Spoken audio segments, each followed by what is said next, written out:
Esa es una de las cosas del cristianismo tal vez más difícil de entender, de explicar. De hecho, no se puede completamente, porque estamos hablando de un Dios trascendente, un Dios que está mucho más allá de lo que nuestras mentes humanas pueden captar, pueden entender. Pero vamos a hacer el esfuerzo máximo para dejar lo más claro posible lo que nos enseña la Biblia, sin ir más allá de lo que dice la Biblia, sin meternos en especulaciones.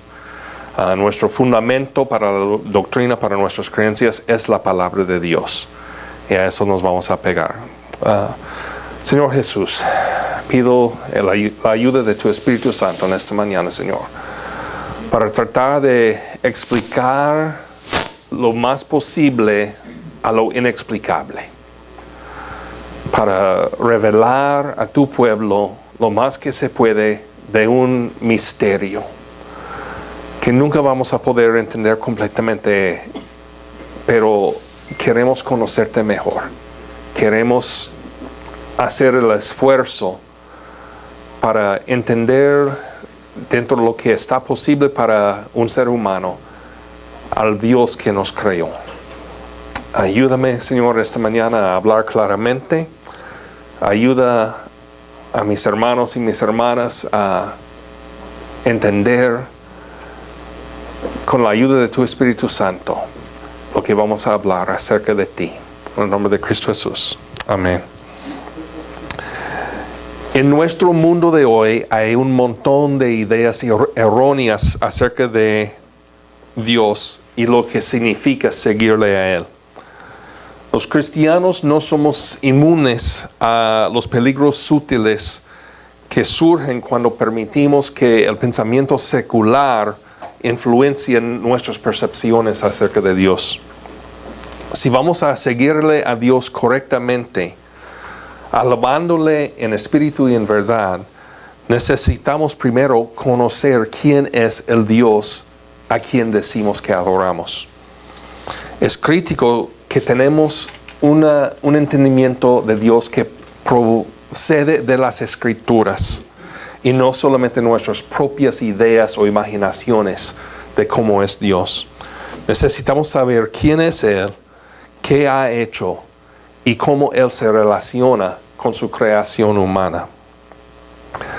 Nuestro texto principal para empezar esta mañana es 2 Corintios 13:14, que dice que la gracia del Señor Jesucristo, el amor de Dios y la comunión del Espíritu Santo sean con todos ustedes. Y eso es mi oración esta mañana, como fue de Pablo cuando escribió esta carta. La palabra Trinidad no aparece en las Escrituras, claro. Y muchos que se oponen a la doctrina de la Trinidad van a marcar eso. Pues esa palabra no viene en la Biblia. De hecho, la palabra Trinidad que usamos hoy fue primero usado por Tertulio, un abogado cristiano romano que vivía en la segunda parte del segundo siglo y la primera parte del tercer siglo. Y él creó esta palabra como una manera de describir lo que los cristianos de la iglesia primitiva entendían que la Biblia decía acerca de Dios. Y aunque la palabra en sí no se encuentra en las Escrituras, refleja la forma en que las Escrituras describen y demuestran a Dios. En Él hay solo una esencia que existe en tres personas distintas, pero todavía unidas. No estamos hablando de tres dioses separados, como los musulmanes piensan que los cristianos creemos. De hecho, los musulmanes, si les hablas de la Trinidad, van a pensar que estás hablando del Padre, del Hijo y de la Virgen María. Eso es el concepto que ellos tienen de la Trinidad, porque ellos piensan que los cristianos creemos que Dios bajó y tuvo relaciones con María, engendrando al Hijo Jesús.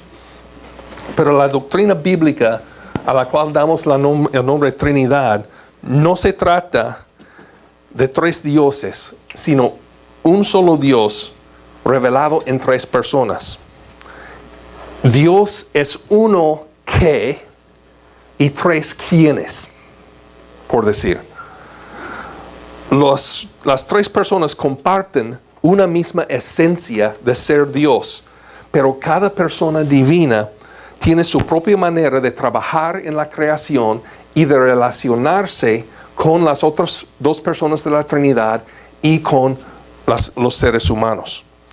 A veces la gente trata de usar analogías o ejemplos tomados de la naturaleza para explicar a la Trinidad.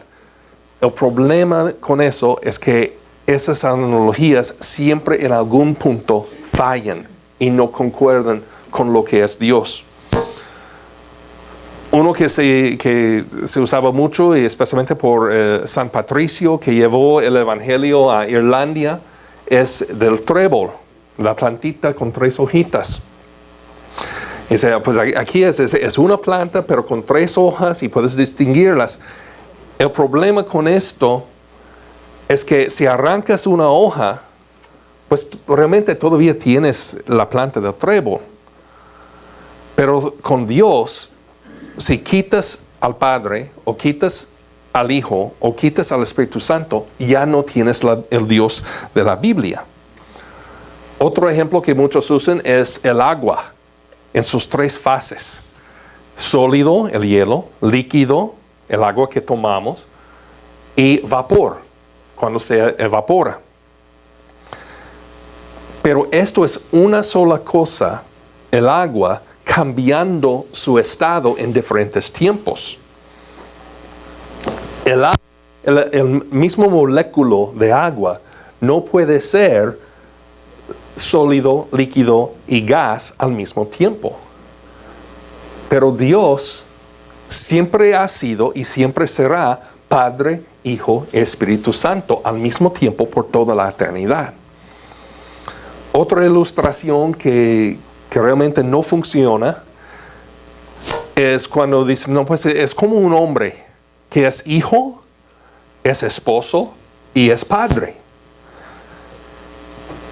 El problema aquí es que estamos hablando de una persona que ocupa tres papeles, no de tres personas en un solo Dios. Y el papel que juegue depende de las personas con quien está en el momento. Es un padre a sus hijos, un esposo a su mujer y un hijo para sus papás. Y hubo un tiempo para ese hombre cuando no era esposo ni era padre, nomás era hijo. Pero el Dios de la Biblia, el Dios que creó todo lo que existe, el Padre siempre ha sido el Padre, el Hijo siempre ha sido el Hijo, el Espíritu Santo siempre ha sido el Espíritu Santo por toda la eternidad, desde la infinidad pasada hasta infinidad futura. Siempre existe en las tres personas una sola esencia divina. Esas personas nunca cambian.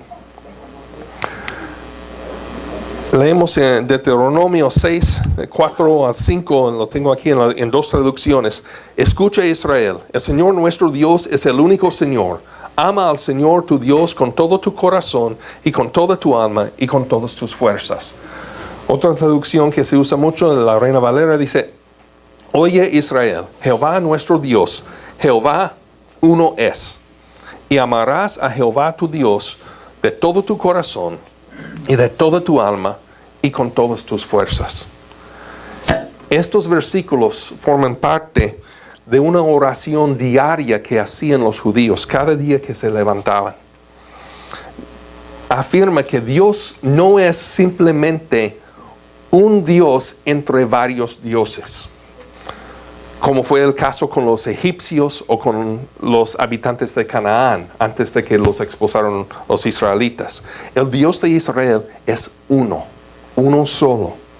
El pueblo de Dios no debe de compartir su lealtad ni su adoración con ningún otro supuesto Dios. Y ahora quiero hacer una pregunta y escuchar lo que ustedes dicen. ¿Qué significa para los cristianos hoy en día reconocer que nuestro Dios es el único Dios verdadero?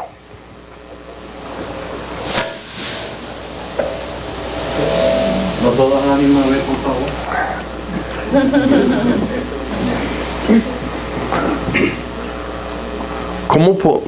¿Qué significa para nosotros?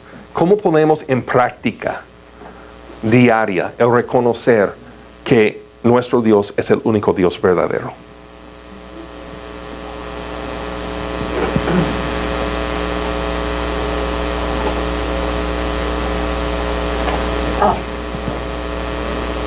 Es solamente al confiarle, nuestras necesidades y saber que Él lo puede hacer y que sus obras son genuinas. Y lo digo por esto: hay una persona que es espiritista, dice. Entonces, según ella se convirtió porque dice que le quitaron un cáncer de una manera espiritual. Entonces la agarraron y se lo entregaron y le dijeron: esto es lo que tenías adentro.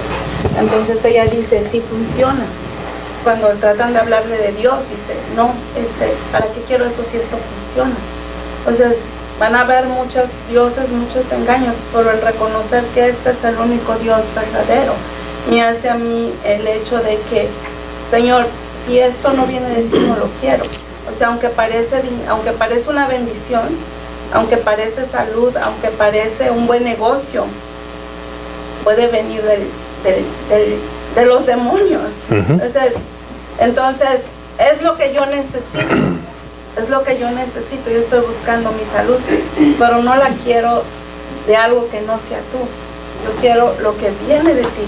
Y si es el dinero que viene de ti, y si es una pareja la que viene de ti, porque van a haber muchos otros dioses que me pueden ofrecer lo mismo.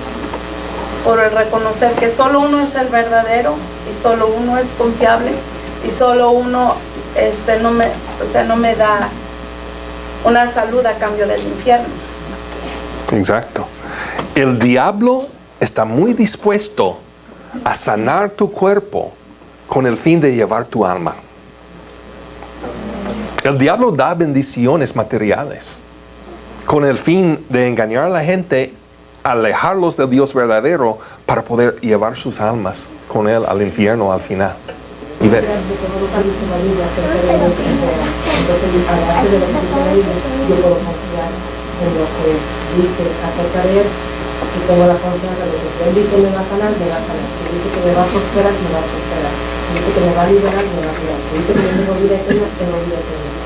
O sea, todas las promesas de Dios son reales. Yo no puedo confiar en eso. Aparte que los otros dioses no tienen una vida, no dan promesas, no pueden cumplir con todas sus promesas. Y es de vivir nuestras vidas de la manera que la palabra de Dios nos dice. Aunque a veces parece, no, pues si hago esto, si corto aquí, me puede salir mejor, puedo ganar más dinero o puedo obtener lo que estoy buscando. Pero debemos de hacer las cosas según la palabra de Dios, reconocer que Dios es nuestra fuente. Dios es de donde proviene todo lo que realmente necesitamos. Y le pedimos algo, si no llega luego, hay que seguir confiando y saber: Dios, tú sabes mejor que yo.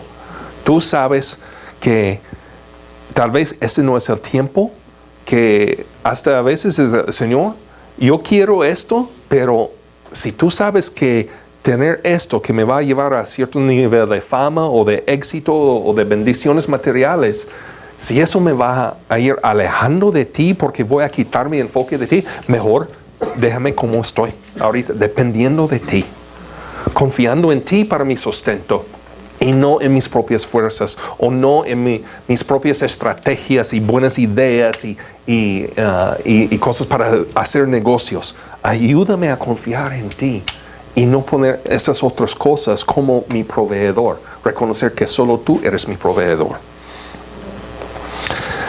Primero a Corintios, capítulo 8, versículos 4 y 5. De modo que, en cuanto a comer lo sacrificado a los ídolos, sabemos que un ídolo no es absolutamente nada y que hay un solo Dios. Pues aunque haya los así llamados dioses, ya sea en el cielo o en la tierra, y por cierto que hay muchos dioses y muchos señores, para nosotros no hay más que un solo Dios, el Padre, de quien procede y para el cual vivimos. Y no hay más que un solo Señor, es decir, Jesucristo, por quien todo existe y por medio del cual vivimos. Aquí el apóstol Pablo está afirmando que en realidad hay solamente uno solo Dios verdadero. Todos los otros supuestos dioses realmente no son nada. No tienen ningún poder real aparte de lo que la gente les concede, o que la gente los dé. El diablo sí tiene un poder, pero para un hijo de Dios, un cristiano que está siguiendo a Jesús, el diablo solamente tiene el poder que nosotros le concedemos, porque nuestro Dios tiene el poder máximo. El poder que tiene el diablo es así. El poder de Dios ni cabe aquí. Llena todo el universo. Y el poder del diablo es temporal. Es solamente por un tiempo. Y en el juicio final se le va a quitar. Pero si seguimos a Dios, tenemos respaldándonos el poder creador del universo.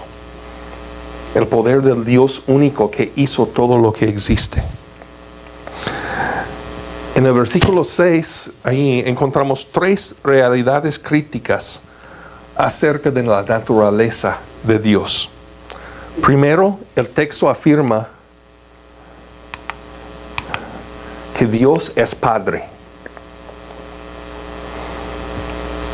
Este título nos ayuda a los cristianos a entender cómo Dios se define a sí mismo y su relación con sus seguidores. Él no es un monarca distante, lejano, apartado, que no interactúa con el pueblo que gobierna, sino Él es un Dios amoroso, es un Padre amoroso que cuida de su pueblo, que provee para sus necesidades.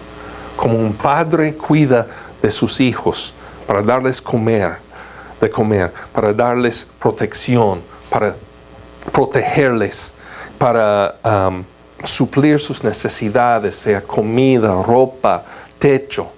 Así es nuestro Dios Padre, provee para todas nuestras necesidades. Segundo, ese versículo 6 describe que Dios es el creador de todo. Todo lo que ha sido creado fue hecho por Él.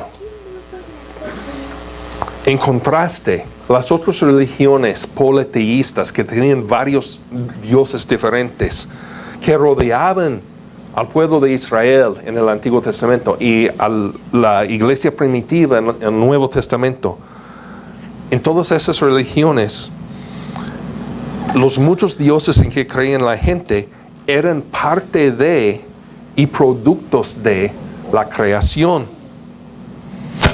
Si vas y miras los mitos de orígenes, de creación de las otras religiones que rodeaban a Israel, existía primero el universo y los dioses eran parte del universo. Y a veces unos dioses crearon a otros dioses o los engendraron, o a veces que 2 dioses pelearon y se cortaron y salió sangre de ellos, y de esa sangre salió otro Dios, cosas así. Pero todos esos dioses eran parte del universo, parte de la creación. Pero para los judíos, el pueblo de Dios en el Antiguo Testamento, y los cristianos, Dios siempre ha existido antes de cualquier otra cosa. Antes de que existiera el universo, Dios estaba ahí. En el principio, Dios. Así comienza la Biblia. No trata de comprobar o explicar la existencia de Dios, sino que lo toma para un hecho establecido, que sin Dios no hay nada más. Él siempre ha sido. Y Él es el creador de todas las otras cosas que existen. Y la tercera cosa que vemos en ese versículo es: nosotros existimos para Él. Hay una razón por la cual vivimos. Nuestra existencia tiene que ver con los propósitos de Dios. Aun si tus papás no te planearon, no eres un accidente. Dios tiene planes y propósitos para tu vida. Tú existes porque Dios tiene un propósito en ti. Es que le sirvas, que le sigas y que hablas a otras personas acerca de Él y el plan de salvación que Él reveló a través de Cristo Jesús. Ese es el propósito básico de cada uno de nosotros. No fuiste un error. No estás aquí por accidente o por casualidad. Dios tiene un plan y un propósito y nosotros existimos para cumplir ese propósito de Dios. El gran misterio de la Trinidad es que las Escrituras claramente nos enseñan que hay un solo Dios. Sin embargo, existe en tres personas: el Padre, el Hijo y el Espíritu Santo, como ya dijimos. Debemos considerar esta realidad literalmente como un misterio, algo que nunca vamos a entender completamente, no como una contradicción. Como estaba diciendo el hermano José en las últimas 2 semanas, algunos piensan en la Trinidad y dicen 1 más 1 más 1, esos son 3, no es 1. Pero la ilustración que él dio, y que es muy buena, es de que es 1 por 1 por 1 igual a 1. Un Dios en 3 personas, pero sigue siendo un solo Dios. No son 3 dioses separados, sino un solo Dios verdadero. Algunas de las herejías más tempranas que la iglesia enfrentaba era de que pues Jesús era nomás un hombre muy bueno, un hombre muy virtuoso, que guardaba bien la ley, nunca hacía nada mal, y por eso Dios lo adoptó como hijo y lo usó para llevar a cabo sus propósitos de la misión de redimir a la humanidad. Otros vieron a Jesús, no, pues sí es un ser divino, pero, o sea, lo divino está por aquí y la humanidad está ahí abajo en el primer piso. Y no se puede unir Dios con la humanidad. Pensaban que Jesús era nomás un ser divino. Sí, proviene de Dios, es parte de Él, pero Dios no puede hacerse hombre. Entonces nomás parecía tener un cuerpo humano, pero realmente nunca vivía como un ser humano.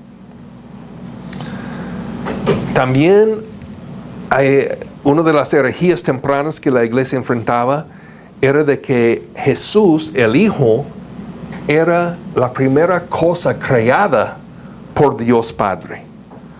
Eso es lo que enseñan hoy en día en los testigos de Jehová, que Jesús era la primera creación de Dios Padre y luego Jesús creó todo lo demás que existe. Pero la Biblia está bien clara que el Padre, Hijo y Espíritu Santo son uno. Están unidos por la eternidad. En el libro Doctrinas Bíblicas por Menzies y Horton, ellos describen la Trinidad de esta manera: el Padre, el Hijo y el Espíritu Santo no son idénticos en lo que respecta a persona, ni se les confunde en lo relativo a relación o parentesco, ni están divididos en lo referente a la deidad, ni se oponen en lo tocante a cooperación. que eso es un poco, hay mucho ahí, ¿verdad? Es mucho. Leemos otra vez. El Padre, el Hijo y el Espíritu Santo no son idénticos en lo que respecta a persona, ni se los confunde en lo relativo a la relación o parentesco, ni están divididos en lo referente a la deidad, ni se oponen en lo tocante a cooperación. Padre, Hijo y Espíritu Santo siempre están buscando la misma cosa. Están unidos en su esencia y unidos en sus propósitos, en lo que quieren lograr. Siempre cooperan. Pero cuando hablamos de Padre, Hijo y Espíritu Santo, no podemos confundir las personas y decir que es el Hijo cuando es el Padre, o decir que es el Espíritu Santo cuando es el Hijo. Y yo sé que había dicho a José que no iba a usar el pizarrón, pero sí lo voy a usar porque se me vino esta ilustración. Tenemos Padre, Hijo,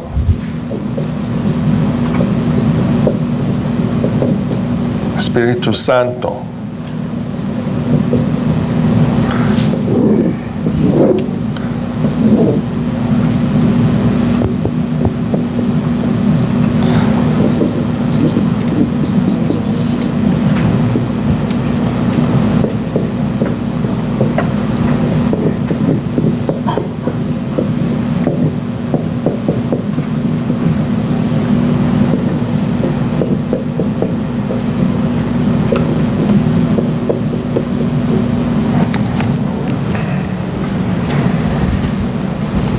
El Padre no es el Espíritu Santo. El Padre no es el Hijo. El Hijo no es el Espíritu Santo. Pero el Padre es Dios. El Hijo es Dios. El Espíritu Santo es Dios. Y nuestras mentes humanas nunca lo van a entender completamente. Yo creo que hasta cuando estemos en la eternidad con Dios, todavía no, porque Él es infinito y nosotros somos limitados. Y por más tiempo que pasemos en la eternidad con Dios y más que entendamos, nunca vamos a llegar a captar toda esta verdad del Dios Trino, 3 en 1. Ninguna de las personas de la deidad de Dios existe o actúa separado o independiente de los otros dos. Siempre están unidos, siempre están trabajando juntos, siempre están buscando la misma cosa. Uno en esencia, pero 3 personas. En Juan 5:19, entonces Jesús afirmó: ciertamente les aseguro que el Hijo no puede hacer nada por su propia cuenta, sino solamente lo que ve que su Padre hace, porque cualquier cosa que hace el Padre, la hace también el Hijo. Aquí Jesús está enseñando y demostrando que el Hijo depende del Padre, que no sus deseos y lo que Él está tratando de lograr no se opone a lo que quiere el Padre. El Hijo no trabaja independientemente. Su voluntad es la voluntad del Padre. Sin embargo, aunque el Padre y el Hijo tienen igualdad de naturaleza, son de la misma sustancia, Dios, y tienen unidad de objetivos, el Hijo, como quiera, se somete a la voluntad del Padre. Vemos esto también cuando Jesús está orando en Getsemaní, antes de su crucifixión. Padre, si es posible, que pase esta copa de mí. Él sabía el sufrimiento que estaba enfrentando, pero dijo: sin embargo, no mi voluntad, sino que se haga tu voluntad. O sea que los 3 tienen una voluntad propia. Los tres tienen una voluntad propia, pero siempre trabajan juntos, unidos. Nunca se oponen, están siempre sincronizados, en sintonía.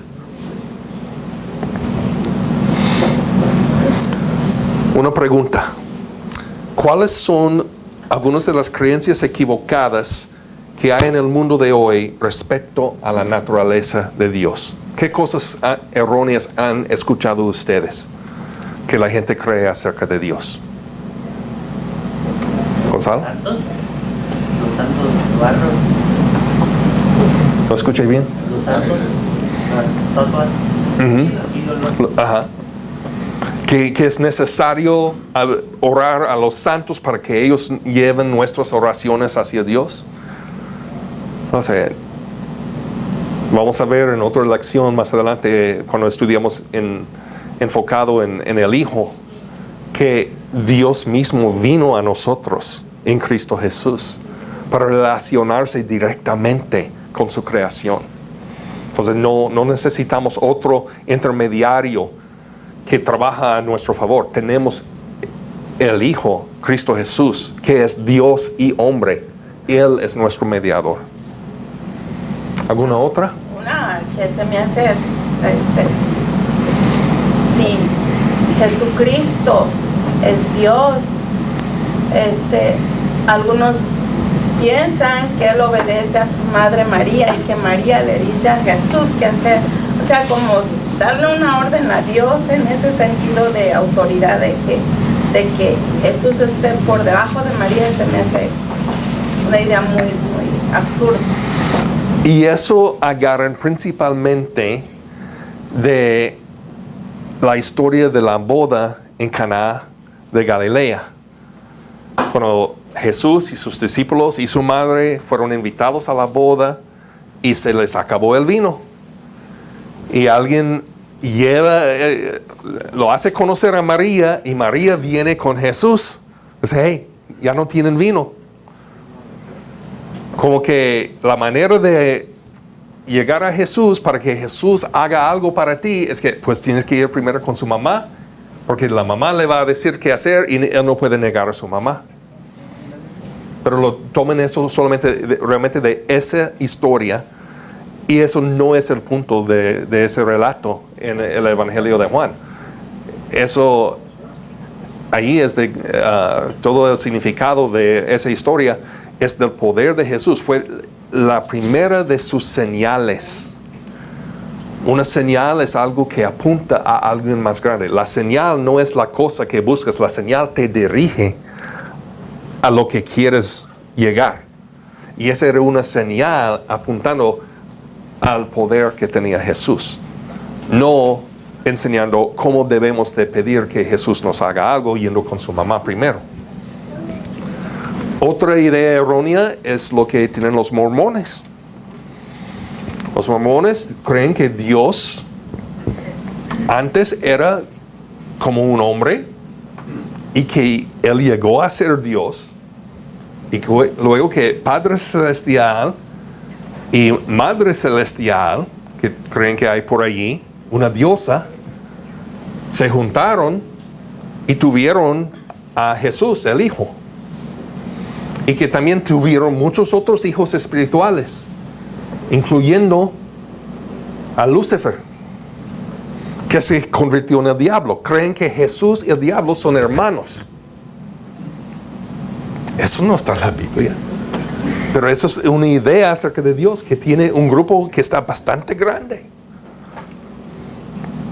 Otra pregunta: ¿por qué es importante tener una buena comprensión bíblica de la naturaleza de Dios?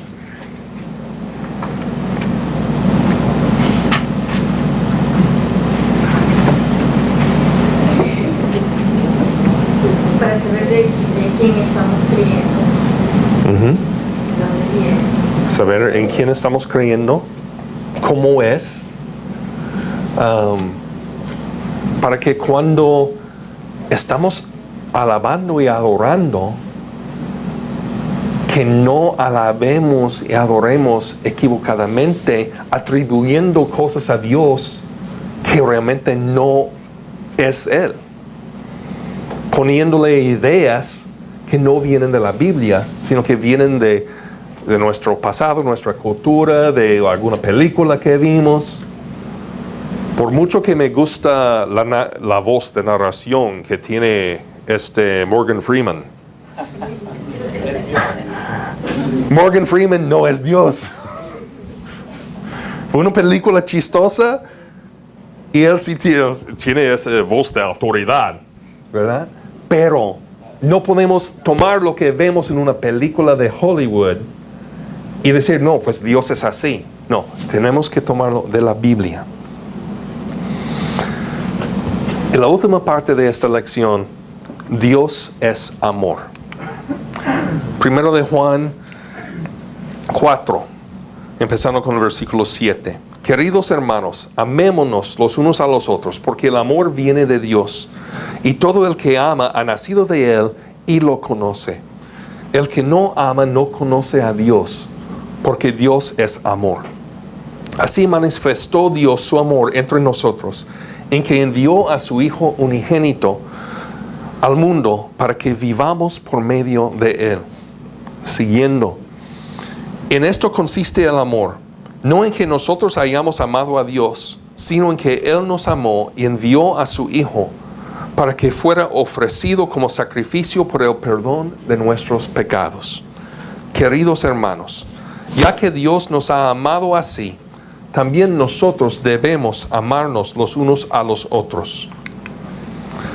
Nadie ha visto jamás a Dios, pero si nos amamos los unos a los otros, Dios permanece entre nosotros y entre nosotros su amor se ha manifestado plenamente. Dios es amor. Esta declaración va más allá de afirmar que el amor es uno de los muchos atributos y cualidades que Dios manifiesta. Dios es amor significa que todo lo que Dios hace es amor, porque amor es la esencia de quién es Él. Aun cuando Él tiene que castigar la maldad, eso proviene de su amor, porque su amor para su creación, su amor para los seres humanos que Él creó y formó a su imagen y semejanza, no puede permitir que la maldad sigue haciéndose. Por eso hasta los castigos que tiene que mandar Dios son una demostración de su amor a la raza humana que Él creó, porque Él quiere alejar la maldad.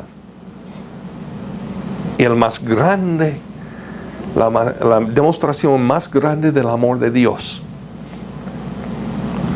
es que cuando nosotros, aún siendo pecadores, Cristo murió por nosotros, tomó nuestro lugar, tomó el castigo que nosotros merecíamos para poder darnos la salvación, la vida eterna. El sacrificio de Jesús en la cruz es el amor divino expresado de una manera tangible, entendible y concreto. Siguiendo en 1 de Juan, capítulo 4, versículo 19.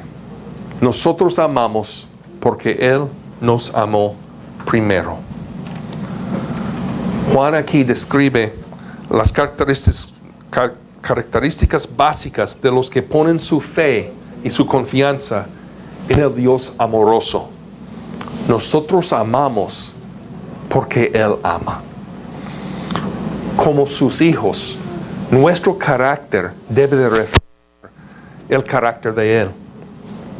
Una falta de amor en nosotros indica que realmente no hemos tenido ese encuentro transformador con el Dios amoroso, con el Dios que es amor, que define el amor. 1 de Juan 4:20 dice: si alguien afirma yo amo a Dios pero odia a su hermano, es un mentiroso. Pues el que no ama a su hermano a quien ha visto, no puede amar a Dios a quien no ha visto. Porque el amor de Dios es un amor activo, que se pone en acción. No es solamente de palabras.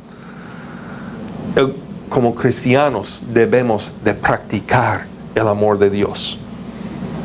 Debemos de estar dispuestos a sacrificar cosas que valoramos para el bienestar de alguien más. Dios el Padre sacrificó su Hijo para el bienestar de nosotros, un mundo de rebeldes.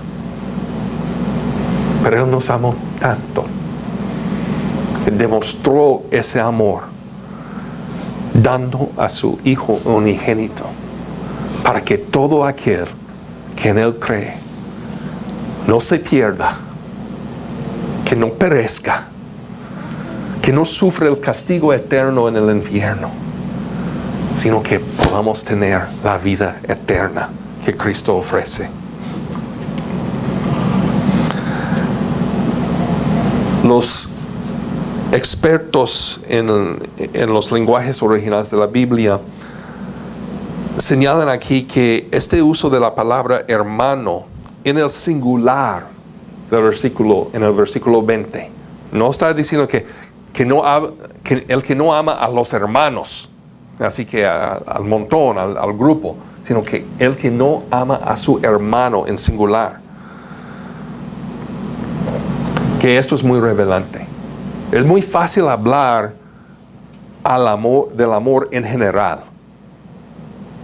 Oh, sí, yo amo a mis hermanos en la iglesia. Oh, sí, yo amo a mis prójimos. Pero cuando llega al trato, uno a uno, dos individuos, ese es donde el amor se pone real, se pone concreto y se pone más difícil. Es muy fácil decir, yo amo a la gente de amistad. Pero luego si tengo un problema con Manuel,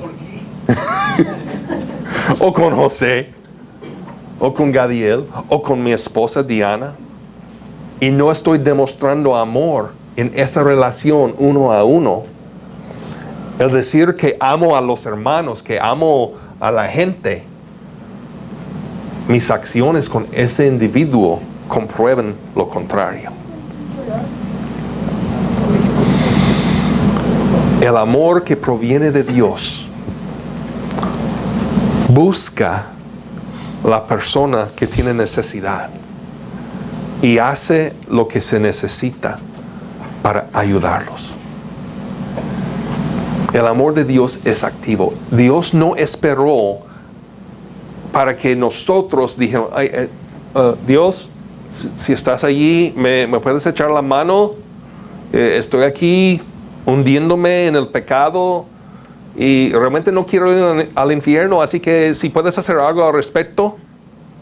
No, Dios vio nuestra necesidad y antes de que nosotros pudiéramos reconocerlo y pedir ayuda, Él ya puso en marcha el plan de salvación.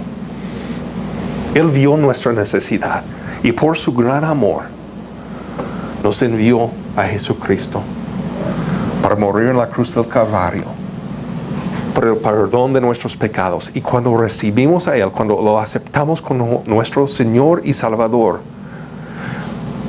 y aquí es como maravillosamente trabaja la Trinidad.